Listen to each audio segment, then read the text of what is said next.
we're talking about the most boring thing you have ever sat through in your entire life. Now, I'm gonna. Mine is and they don't have to be movies or things, but mine is something that the world, with the exception of me and DC, raved about. So I felt like a big stupid loser, and then I heard DC agree with me, and I just felt like a loser, then not a stupid loser. So the world raved about this, whatever it is, because I can't remember. Field of Dreams. Oh, hideous. Snooze Hideous. fest. Rob, I agree. Oh, man. No way. The makers of the movie I'm with Margie. I loved it. The makers of the movie ought to be, in my opinion, arrested and jailed. They will come. Well, they owe me 2 hours of my life back. Yeah. No Hideous. way. Hideous. I didn't appreciate it. That movie was so cool. That is no way the most boring thing you've sat through. There must be some, earth science lecture you sat through or something. I would Those are sit the through. Discovery Channel. I would sit through hours and hours of lectures about insurance. I would sit through on, DC. I would sit through a meeting every day with the program director before I would watch that again. No, don't believe it.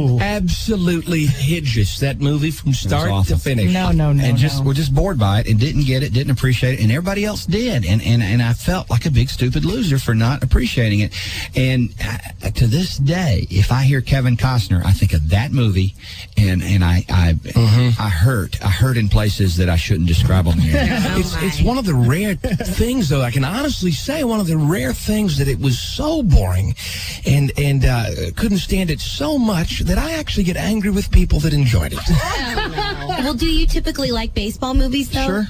Yeah, like The Natural and what's that? A League of Their Own. I don't have a problem with baseball. It was that movie, and I think part of it was I saw it after all the hype. So I'd heard all the hype, so my expectations were high, and I thought, man, the world loves this. It's got to be fantastic. Then I saw it, and I saw it when it came out at the theater in like opening weekend, and I left there thinking, my goodness, this is going to be the biggest flop in the history of movies. And then you hear it on all these critics lists for the best ever. Kelly?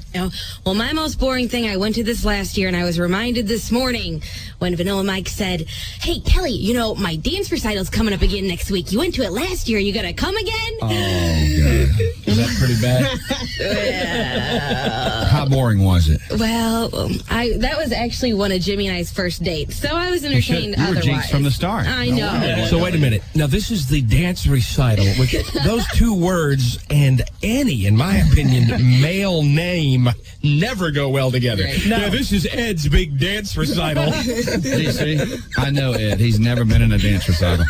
But what made it so bad, we had to sit through like 2 hours of watching little 5-year-old girls dance that we had no idea who they were. Let's not talk about Mike like that. He's not here to defend himself. Mike was the last performance. That was actually kind of fun because you know the guy. And why is Mike performing in the same show with little 5-year-old girls? I think like the entire dance school or a group of dance schools put on these big performances, and they use all the classes from the little girls to the older He had to boys. sit through all of it. Oh, And now he's invited you again. He's got it on our show calendar out there in the office for everyone to see.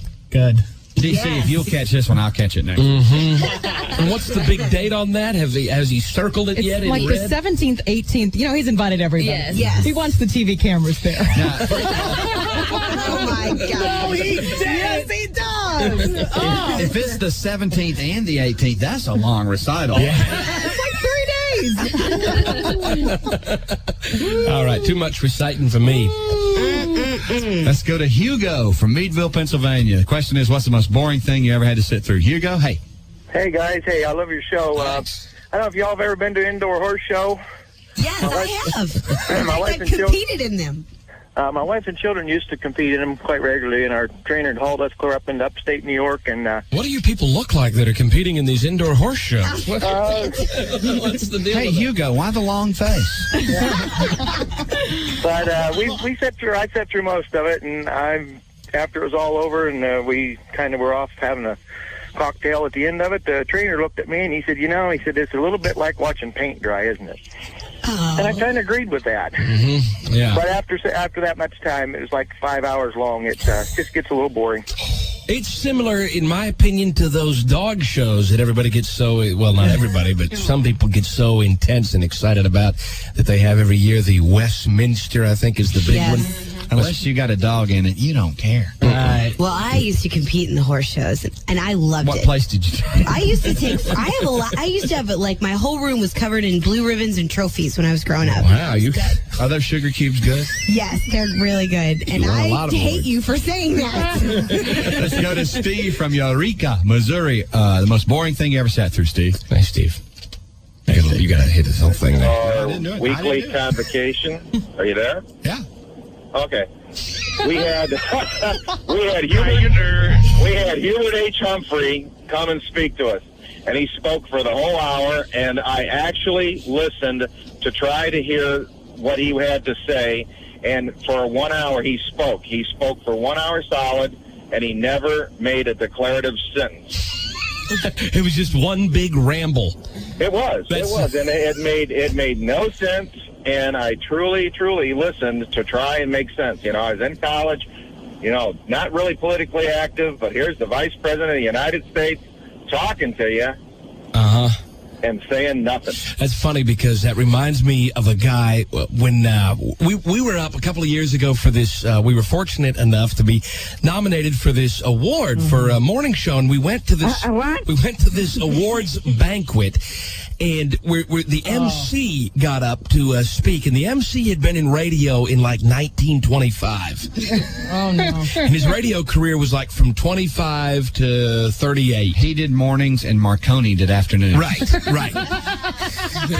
He began speaking. The banquet, we had dinner first at about 6:30. The banquet started at 7 o'clock. His opening statement went till 10.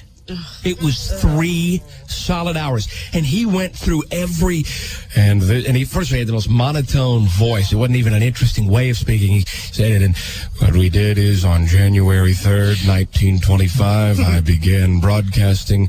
On my first show, I played, and he went through every record that they played. Bueller. Every song.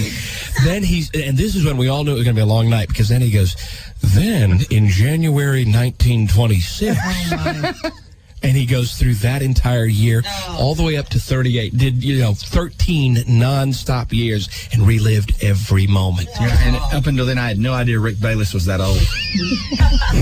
Oh, good Lord. And I remember after that, the next year, they changed the entire award show because of that guy going from 7 to 10. They made him videotape their speech In and his opening statement. Thank you, Steve. Hubert Horatio Humphrey, his nomination for most boring thing. Emily is next on the Stephen D.C. Show. Hey, good morning, Emily. Hi. Hi, what's the most boring thing you ever sat through? When I was 6 years old, my grandmother took us to Disney World or whatever one's in Florida. And just for free tickets, it's like 11 of us, just for free tickets to SeaWorld, we had to sit for through this timeshare thing. Oh, yeah. Those are bad when you get those freebies and have to sit through the pitch. Those are mighty bad. Thank you, Emily. Let's go to Warren, Pennsylvania for Kai on the Stephen D.C. Show. Hey, Kai, good morning. What's the most boring thing you've ever sat through? Let's see. Mrs. M's math class in 10th grade. Was that as bad as we've heard it was? Not really. All she did was teach us stuff we already knew, so I just fell asleep in class. Yeah. But I think we've all heard about her math class. It was absolutely hideous. Man, that was this big snooze fest. And then when I did fall asleep, she'd send me to the office, which meant that was even more boring. Yeah, that was. I'll tell you the one good thing, though, about Bless Your Heart, she was offered a part in Field of Dreams, which I thought was good. They gave her a little bit part in that movie. You turned it down. She thought the script was boring. Thank you. Let's go to Lori on the Stephen D.C. Show. Lori, hi. What's the most boring thing you ever sat through? Well, we went to Vegas in '95, and we went to visit the Hoover Dam and sat and listened to the video, and it was the most boring thing to watch and listen to that I've ever seen or heard. The history of the Hoover Dam. I can't stand it when you visit a landmark of some kind. I'm your damn tour guide. I'll be damned. I can't. I worked there just to be able to say that. I'm your damn tour guide. I can't stand it, though, when you visit some kind of landmark and they make you watch that video. And, of course, it's the film strip that sounds like this. The arch was first constructed. Just get to the landmark. Let's go to Harry on the Stephen D.C. Show. Harry, what's the most boring thing you ever sat through? Oh, man, mine was just 3 weeks ago. So so the pain is actually still there. I had to go to a baby shower party. Oh, goodness. That's a chick thing. Yes, and for 3 of the 5 hours that I was there, we all sat around. There was probably myself and maybe 5 other guys, and we all had that same dumbfounded look on our face. Every time she opened the present up, she's like, "Oh, Chris," and Chris was the husband. She's like, "What do you think about this?" And Chris is like, "Oh, babe, that's so great." And a buddy of mine called in the middle of it, and I'm like, "Oh man," I was like, I just so wish I was not here. And it was just the whole women thing that, I mean, for the first 2 hours, they sat around and talked. And well, now, Harry, at least you weren't put through what I was put through at a shower, and that was a couple of hours of games. Did they play games? Baby bingo. They actually talked about playing games, and I had never been to one, so I was like, maybe it can't be that bad. But next time I'm going to have to play sick the day before. And they made all the men sit around and have baby bottle races. Oh, my God. Where they would fill the bottles up, and whoever could suck it down the quickest You know what, wins. Harry? Put some beer in there. You know what, Harry? While the gals are at the baby shower, you boys ought to be at the shower dance. Maybe. Good Lord. What is up with him? Let's go to Stephanie real fast. We'll try to do these real fast. Stephanie, what's the most boring thing you ever sat through? Oh, graduation. High school graduation. High school graduation? Pretty bad? Yes, pretty bad. And were you graduating? Yeah, I graduated on Saturday. Congratulations. It was your own graduation, and she wasn't interested in it. Ours was, too, because there were a lot of students, and it lasted forever. Let's grab Amy real fast. Hey, Amy. Hi. Hi. What was the most boring thing you've ever sat through? Dr. Phil last year. I left early. So did I. Luckily, I got the tickets free from you guys, so I wasn't out any cash.